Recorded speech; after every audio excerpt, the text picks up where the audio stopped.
Bonjour tout le monde, dans cette vidéo je vous propose de découvrir comment j'ai fait tenir tous les strass de ce nail art type bijou certi sur mes ongles naturels et sans ajouter de top coat par-dessus.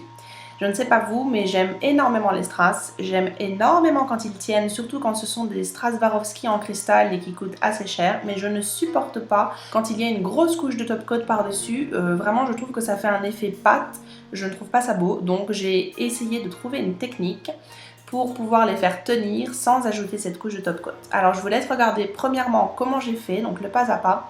Ensuite je vous montrerai comment retirer ce type de nail art sur vos ongles naturels. Et en partie de vidéo numéro 3, je vous propose un comparatif des différents produits qu'on peut utiliser pour faire tenir des strass, en vous expliquant un petit peu dans quel cas ils sont adaptés, dans quel cas ils ne le sont pas et pour quel type d'utilisation on peut les utiliser.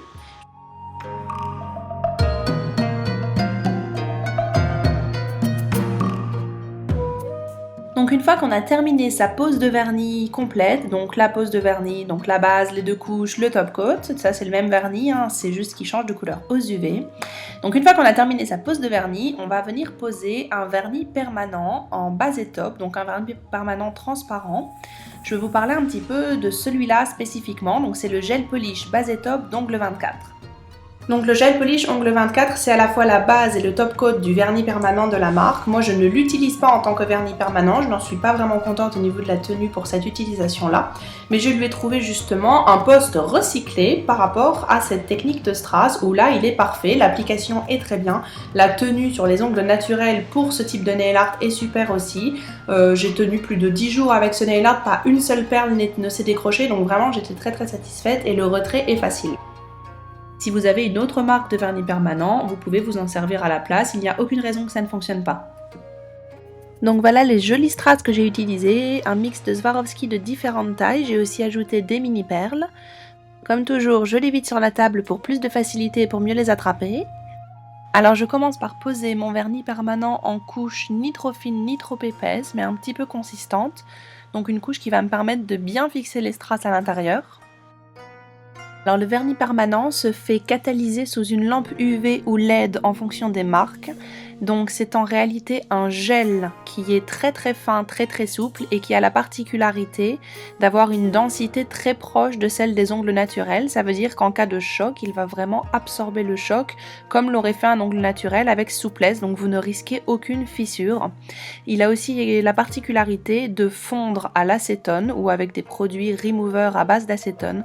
Donc pour la dépose, vous n'aurez besoin d'aucun limage, vous n'aurez besoin de rien qui abîme les ongles naturels, vous aurez simplement besoin de faire des papillotes. C'est pour ça que c'est un produit qui est parfaitement compatible avec ce type de pose, avec ce type d'utilisation sur les ongles naturels.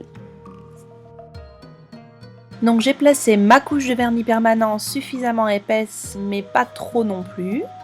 Et ensuite je vais venir simplement placer mes strass un à un aux endroits choisis. En théorie, le vernis permanent est un produit qui doit se poser sur une surface dépolie pour accrocher, donc il n'est pas censé tenir sur un vernis lisse et sec comme ici, mais j'ai testé et ça a parfaitement tenu. Pourtant ce vernis permanent n'est pas la meilleure qualité du monde au niveau de la marque, donc je pense vraiment que vous pouvez le faire dans le cadre d'une utilisation privée. Donc je dispose les strass un à un en faisant bien attention qu'ils soient bien incrustés dans le gel avant de les passer sous la lampe à UV. Alors rappelez-vous que le but de ce nail art est justement de faire tenir des strass sans remettre une couche par-dessus.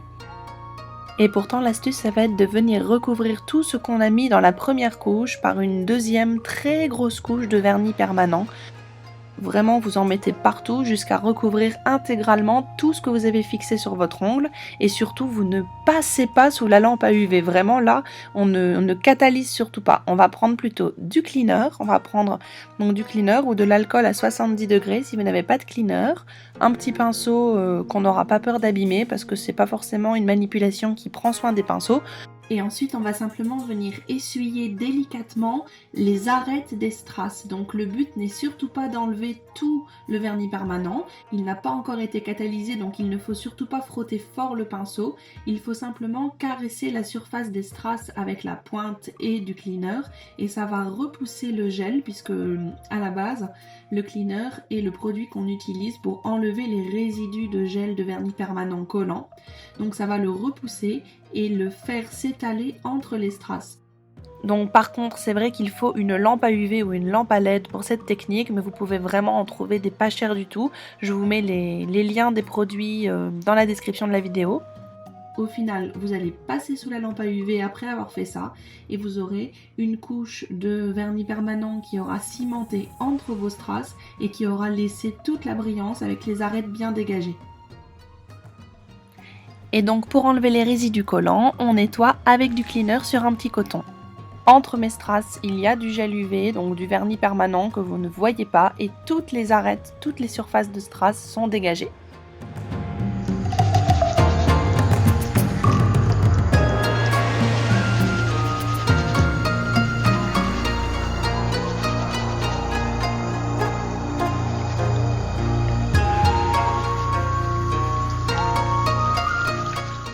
Donc le crash test en direct, même en frottant avec une brosse à ongles très très fort sous l'eau, rien ne se décroche et tout est vraiment très très bien soudé. Maintenant je vais vous montrer comment faire pour la dépose lorsque vous avez envie de retirer vos strass. Pour la dépose c'est très simple, j'ai simplement imbibé un coton d'acétone, je le place sur mon doigt et je viens enfermer mon doigt dans du papier d'alu, donc c'est vraiment une méthode classique de retrait pour les vernis à paillettes ou tout ce qui est difficile. Donc je vais laisser agir 5 minutes et ensuite je pourrai même récupérer les strass vu que ce sont des strass en cristal. Ensuite, ce qui est vraiment important à comprendre au niveau de cette histoire de tous les strass, c'est que lorsqu'ils sont bien réunis, les gros, les petits autour, toutes les petites perles, au final ça forme comme un gros bouclier, ça fait comme une espèce de ciment, c'est d'ailleurs comme ça que j'appelle cette technique, ma technique ciment. Ça cimente, ça fait vraiment un seul élément, c'est comme si vous aviez un gros bijou en fait posé sur le doigt. Si c'est bien fixé par le dessous parce que ça tient bien sur votre ongle, vous n'avez aucun cheveu qui peut passer dessous, vous n'avez aucun endroit où ça va vous gêner, vous allez avoir envie de gratter toute la journée, donc finalement vous n'allez pas être tenté de tirer dessus, ça ne risque pas de s'arracher tout seul, c'est vraiment bien soudé à l'ongle, il n'y a aucune raison d'avoir un accident, à moins que vraiment on tire dessus ou qu'on prenne un objet métallique et qu'on pousse, mais bon là après forcément... Le but n'est pas de tester la résistance avec le maximum de bêtises possible, le but est juste que ça tienne et qu'on ne perde pas des strass en cristal. Donc partant de là, si on respecte toutes les précautions en faisant attention que le dessous du strass soit bien soudé à l'ongle et en utilisant les bons produits en fonction de l'ongle qu'on a en dessous, moi je pense qu'il n'y a aucun risque d'abîmer les ongles avec ces techniques-là. Alors maintenant je vais vous parler donc un petit topo sur toutes les possibilités pour accrocher des strass sur des ongles. Si vous travaillez sur résine ou sur gel, donc sur faux ongles, bien évidemment, vous pouvez utiliser plein de techniques beaucoup plus faciles que celles que je vous ai présentées ici. Vous pouvez utiliser évidemment la super glue, ça fonctionne à tous les coups. Bien évidemment de la résine transparente, ça fonctionnera aussi très bien pour faire tenir des strass. Par contre, si vous travaillez sur faux ongles, je ne vois pas l'intérêt d'utiliser du vernis classique une fois de plus. Si par contre vous travaillez sur ongles naturels, là il y a plusieurs techniques possibles. On pourrait penser à la résine ou au gel ou au vernis permanent. Et bien entendu, je retiendrai le vernis permanent pour deux raisons. Il faut comprendre que la résine et le gel et le vernis permanent sont composés de beaucoup de choses en commun. La résine va avoir une texture très dure, très solide, extrêmement solide. Donc pour ce qui est de la construction de faux ongles, c'est une matière juste très bien. Par contre, si on met en couche très fine une matière qui, une fois sur l'ongle, va être très dure, mais en couche très fine, ça fait qu'en cas de choc, forcément, vous allez avoir une possibilité de fissure beaucoup plus importante que si vous avez un matériel en fait plus souple. Le gel est à mi-chemin entre le vernis permanent et la résine parce qu'il peut avoir une consistance bien plus souple, une densité bien plus souple. Donc en cas de choc, il va beaucoup plus absorber le choc que la résine, donc être moins cassant. Attention, je précise quand même que la résine posée correctement dans le cadre de faux ongles n'est pas plus cassante forcément que le gel. Si c'est construit trop fin, oui, il va y avoir de la casse, mais avec le gel aussi. La seule chose, c'est que lorsqu'on travaille sur ongles naturels, il faut utiliser des produits qui vont le plus possible se rapprocher de la consistance de l'ongle pour qu'en cas de choc, vous ayez une absorption du choc et qu'on évite la casse, la fissure et tout ce qui peut abîmer l'ongle en dessous. Donc ce qui compte, c'est d'avoir un produit qui va être en fonction de votre ongle. Si vous travaillez sur faux ongles, ce que vous voulez. Si vous travaillez sur ongles naturels, il faut respecter la structure de l'ongle naturel et utiliser un produit qui va épouser sa densité, sa flexibilité et en cas de choc qui ne va pas fendiller. Déjà qu'on va rajouter plein de strass dessus, ils vont absorber les chocs aussi, c'est pas la peine de risquer la fissure. Voilà, cette vidéo est terminée, donc j'espère que ça vous aura aidé, j'espère que ça pourra vous permettre de poser vous aussi vos strass et de ne plus en perdre un seul. Je vous retrouve lundi prochain pour une nouvelle vidéo, en attendant je vous fais de grosses bisettes et si vous voulez me suivre, vous pouvez me rejoindre sur Instagram, Facebook ou également mon blog. À très bientôt, bisettes!